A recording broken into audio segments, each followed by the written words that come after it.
नवी मुंबई या जलद व प्रगतिशील शहराच्या हृदयात वसलेली एक अशी संस्था जी हॉटेल मॅनेजमेंटमध्ये करिअर करू पाहणाऱ्या प्रत्येक विद्यार्थ्याची पहिली निवड आहे. ती म्हणजे DY. Patil university school of hospitality and tourism studies.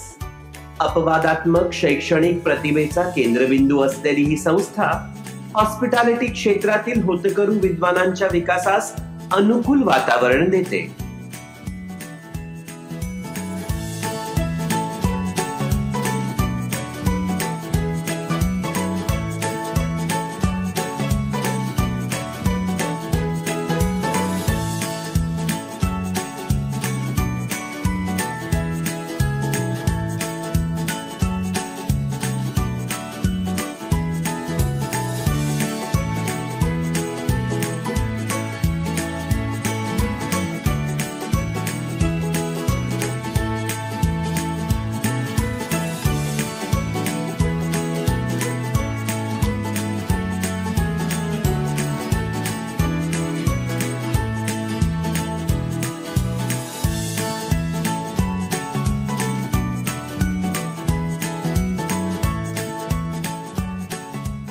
संस्थेचे सन्माननीय अध्यक्ष डॉक्टर विजय पाटील व फर्स्ट लेडी सौ शिवानी पाटील यांचा आदर्श व प्रेरणा डोळ्यासमोर ठेवून विद्यार्थ्यांमधील आत्मविश्वास व सर्जनशीलता वाढवण्यावर इथे भर दिला जातो.